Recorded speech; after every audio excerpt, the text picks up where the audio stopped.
மத்குருசமாரம்பாம் யதிசேகரமத்யமாம் லக்ஷ்மீவல்லபபர்யந்தாம் வந்தே குருபரம்பராம்.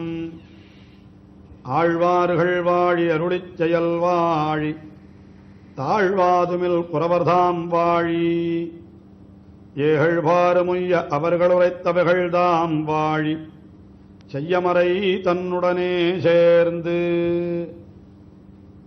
ஆழ்வார்களிலே அரசர் குலத்திலே உதித்தவர் குலசேகர ஆழ்வார்.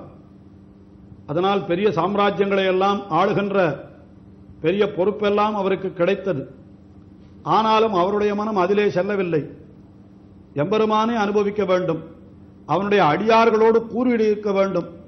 அது மட்டுமல்ல, எம்பெருமானுடைய சம்பந்தமுடைய ஒரு திவ்ய தேசத்திலே ஏதேனும் ஒரு புழுவாய் பிறந்தாலும் குறுகாய் பிறப்பேனே, தம்பகமாய் நிற்கும் தவமுடையேன் ஆவேனே, எம்பெருமான் பொன்மலமேல் ஏதேனும் ஆவேனே என்று அதைத்தான் ஆசைப்பட்டாரே தவிர சாம்ராஜ்ய செல்வத்தை அவர் ஆசைப்படவே இல்லை.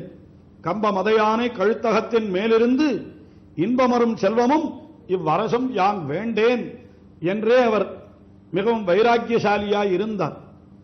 ஆனாலும் அவருக்கு உடனே அந்த பேர், அதாவது எம்பெருமானை அடைந்து விடக்கூடிய பேர் கிட்டிவிட்டதா என்றால் அது கிட்டவில்லை. ஆகையினாலே ஆழ்வாருக்கு அந்த எம்பெருமான் விஷயத்திலே சற்று பிரணயரோஷம் கூட ஏற்பட்டது.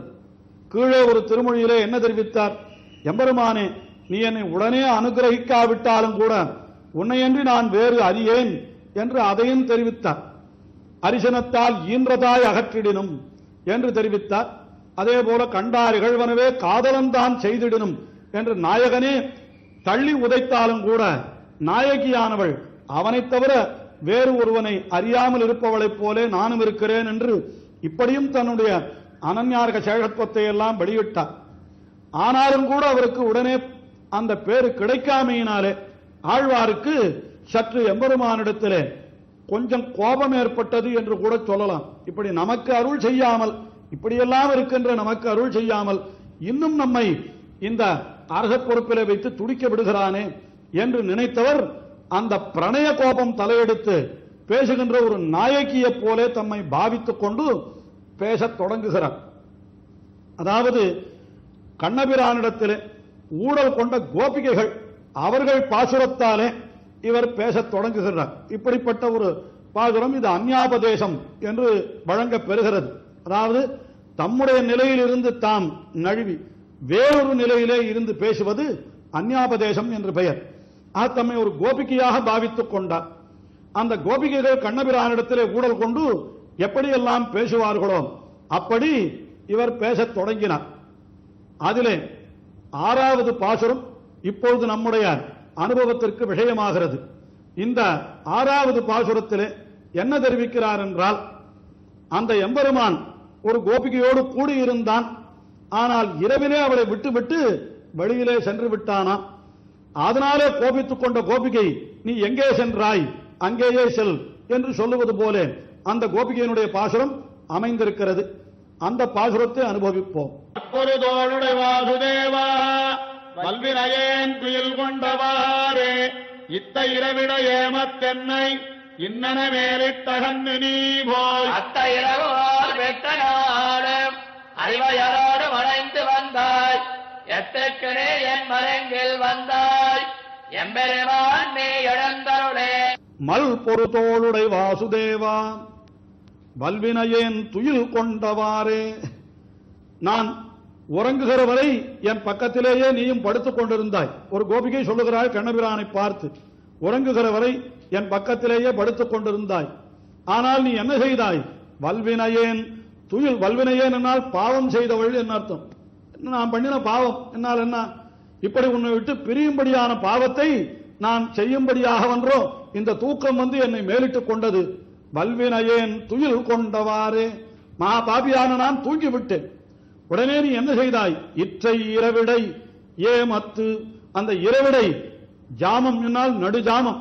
அந்த ஜாமத்திலே நீ என்ன பண்ணினாய்? இன்னனை மேலிட்டு அகன்று என்று என்னை இந்த படுக்கையிலேயே கடத்திவிட்டு என்னை விட்டு நீ அகன்று போய்விட்டாய்.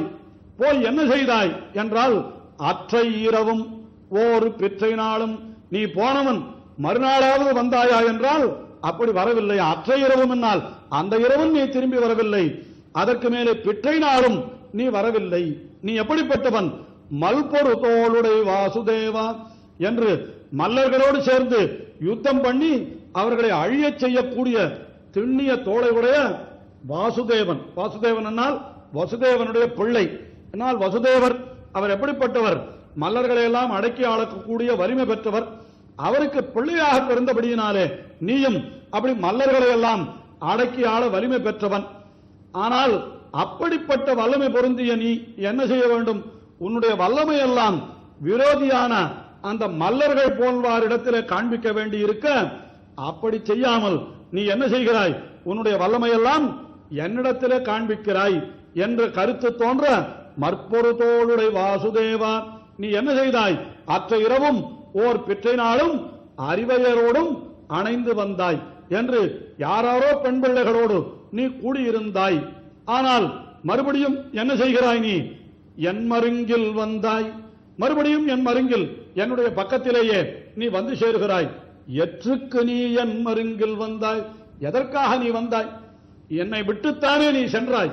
எப்பொழுது நான் வேண்டாம் என்று என்னை படுக்கையிலேயே விட்டுவிட்டு என்னை பிரிந்து சென்று ஒரு நாள் அல்ல 2 நாள் இரவுகள் என்னை விட்டு பிரிந்திருந்தாய். இப்பொழுது மட்டும் எதற்காக என்னிடத்திலே வந்தாய்? இன்னும் அங்கே நடனம்பி உனக்கு யார் யார் வேண்டியவர்களோ அவர்களிடத்திலேயே செல், என்னிடத்திலே வாராதே என்கிறாள் இந்த பெண் பிள்ளை கோபித்துக் கொண்டு. இங்கேயும் குலசேகர ஆழ்வாருடைய அந்த ஊழலை நாம் நினைத்து பார்க்க வேண்டும். தமக்கு அருள் புரியாமல் மற்றவர்களுக்கெல்லாம் அருள் புரிகிறானே என்கிற அந்த பொய்க்கோபத்தினாலே எம்பெருமானை பார்த்து இப்படி அவர் அருள் செய்கிறார் என்று கொள்ளலாம். அடுத்தபடியாக 7வது பாசுரம், அதிலே என்ன தெரிவிக்கப்படுகிறது என்னால் இதேபோல் மற்றொரு கோபிகை தெரிவிக்கிறாள். என்னன்னா, இன்னனை மேலிட்டு அகன்று நீ போய் என்று அவளையும் இப்படித்தான் அவன் விட்டு சென்று விட்டான். உடனே அவனை பார்த்து அங்கேயே செல் என்று அந்த கோபிகையும் சொல்லுவது போல அடுத்த பாசுரம் 7வது பாசுரம் அமைந்திருக்கிறது. விண்ணனை பள்ளியினாய் பண்டையோ மல்லோம் நாம் நீ உகக்கம் ஐயறியொன் கண்ணினாருமல்லோ வைகியம் சேரி வரமொழி நீ செய்ய உடையம் திருமுகமம் செங்கனி வாயம் குழலம் கண்டு பொய்யருனால் பட்டதே அமயம் கொள்ளுவம் பேதாதே போகு நம்பி செய்ய உடையும் திருமுகமும் செங்கனிவாயும் குழலும் கண்டு பொய்யொரு நாள் பட்டதேயமையும் புள்ளுவம் பேசாதே போகு நம்பி. அந்த கண்ணபிரான் அவன் எப்படி இருக்கிறான்? பையர விண்ணணை பள்ளியினாய் என்னால் அந்த பைய அரவு இன் அணை என்று அந்த ஆதிசேஷனை படுக்கையாக உடையவன் எம்பெருமான். அந்த ஆதிசேஷனாகிற படுக்கையிலே சயனித்துக் கொண்டு இருக்கிறான். அந்த பரந்தாமன் என்றோ இங்கே கண்ணனாக வந்து அவதரிக்கிறான். ஆனால் அவனை பற்றி இவர்கள் உள்ளபடி உணர்ந்திருக்கிறார்களாம். அதாவது வருகிறேன் என்று சொன்னவன் வரவில்லை என்ன உடனே இவள் சொல்லுகிறாள், அப்பா பையரவின்னனை பள்ளியினாய் பண்டையோம் அல்லோம் நாம், நாங்கள் முன்பு போல் அல்ல. பண்டையோம் என்னால் முன்பு போல் அல்லன்னா என்ன அர்த்தம்? என்னால் நீ சொன்ன வார்த்தையெல்லாம் நம்புவதற்கு நாங்கள் பழைய பெண்கள் அல்ல, இப்பொழுது உன்னை பற்றி நன்றாக தெரிந்து கொண்டு விட்டோம் என்று சொல்லுகிறாளாம். பண்டையோம் அல்லோம் நாம், நாங்கள் யார் தெரியுமா? நீ ஏதோ என் பக்கத்திலே வந்து நிற்கிறாயே என்பதனாலே என்னை நீ விரும்புகிறாய் என்று நான் ஒருபோதும் நினைக்க மாட்டேன். ஏனென்றால் உன்னுடைய விருப்பமெல்லாம் என்னிடத்திலே இல்லை என்பது எனக்கு நன்றாக தெரியும். நீ உகக்கும் மையரி ஒன் கண்ணினாருமல்லோம், நீ உகக்கின்ற மையரி ஒன் கண்ணினார், மிக அழகிய கண்கள் படைத்த பெண்கள் இருக்கிறார்களே, அவர்களெல்லாம் அங்கே இருக்கிறார்கள், நீ அங்கே போ, நாங்கள் அவர்களல்ல, நாங்கள் வேறு என்று தெரிந்து கொள் என்று சொன்னாலாம்.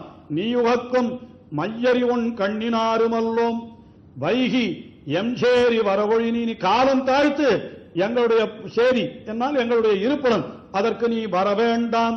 வர ஒழி என்னால் இப்படியெல்லாம் காலம் தாழ்த்து வருகிறேன் என்று சொல்லிவிட்டு இரவிலே வருகிறேன் என்று சொல்லிவிட்டு பொழுது விடுந்து பல நாழிகளுக்கு கழித்து நீ வருகிறாயே, இப்படியெல்லாம் காலம் தாழ்த்தி நீங்கள் என்னிடத்தில் வரவே வேண்டாம் என்று கண்ணனை பார்த்து சொல்லுகிறாளாம். ஆனால் என்ன செய்வது? அந்த கண்ணபிரானுடைய வடிவழகு, அந்த திருமேனி அழகு, அதை பார்த்தவுடனே கொஞ்சம் நெஞ்சம் தடுமாறுகிறது. செய்ய உடையும் திருமுகமும் செங்கனிவாயும் குழலும் கண்டு, ஆக உன்னுடைய செய்ய உடை நீ உடை உடுத்திக் கொண்டிருக்கிற அழகு அந்த சிவந்த பீதாம்பரம் என்ன, அதற்கு மேலே திருமுகமும் அழகிய திருமுக மண்டலம் என்ன, செங்கனிவாய் என்று அழகான திரு அதரம் என்ன, அதற்கு மேலே அந்த செங்குழலும் கண்டு உன்னுடைய அழகிய திருக்குழல்கள் இவைகளெல்லாம் காணுகின்ற பொழுதோ மறுபடியும் மறுபடியும் எங்களுடைய நெஞ்சு உன்னிடத்திலே தான் ஈடுபடுகிறது. ஆனால் ஏற்கனவே நாங்கள் கற்ற பாடமோ இந்த அழகிலே ஈடுபடக்கூடாது என்று எங்களை தடுக்கிறது. ஆக போய் ஒரு நாள் பட்டதே அமையும். அப்பா, உன்னுடைய பொய்யை கேட்டு நாங்கள் ஒரு நாள் பட்ட வேதனையே போதும். ஆகையினாலே புள்ளுவம் பேசாது, மேலே மேலே பொய்யை பேசிக்கொண்டு இங்கே நீ நிற்காது. புள்ளுவம் என்றால் என்ன என்றால் மெய்போல் இருக்கும் பொய் என்று அந்த புள்ளுவத்திற்கு இலக்கணம் கூறுகிறார்கள், பொருள் கூறுகிறார்கள். ஆஹா, ஏதோ மறுபடியும் மறுபடியும் எங்களை நம்ப வைப்பது போல நீ ஏதோ சில வார்த்தைகளை சொல்லுகிறாயே, அந்த வார்த்தைகளை இனிமேலும் நாங்கள் நம்புவதா இல்லை.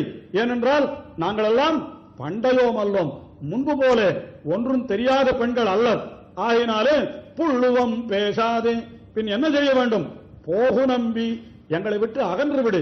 எப்பொழுது நீ எங்களுக்கு சொன்ன வார்த்தை, எனக்கு சொன்ன வார்த்தையை நீ எப்பொழுதோ நிறைவேற்றவில்லையோ அப்பொழுது நீ பொய்யன் என்று நாங்கள் நன்றாக உணர்ந்து கொண்டு விட்டோம்.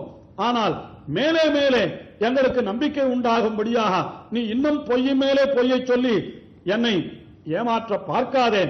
நாங்கள் உன்னோடு சேருவதாக இல்லை. பொய் ஒரு நாள் பட்டதே அமையும். உன்னுடைய பொய்யை கேட்டு நாங்கள் ஒரு நாள் பட்ட வேதனை அதோடு போரும். எங்களிடத்தில் நீ வர வேண்டாம், போகு நம்பி என்று அவனை பார்த்து, அதாவது கதவடைத்து சொல்லுகிறார் பாசுரமாக. இப்படி அந்த கோபிகை சொல்லுகிறாளாம். அந்த கோபிகையினுடைய பாவனையிலே குலசேகர ஆழ்வாரும் இப்படி தமக்கு உடனே அருள் புரியாத எம்பெருமானை பார்த்து அவரும் கூட அந்த கோபிகையைப் போல சற்று பொய்க்கோபம் கொண்டு அருளி செய்வது போல இந்த பாசுரம் அமைந்திருக்கிறது என்று நாம் கொள்ளலாம். இதே போன்ற அனுபவம் இன்னமும் தொடர்கிறது. தொடர்ந்து அனுபவிப்போம்.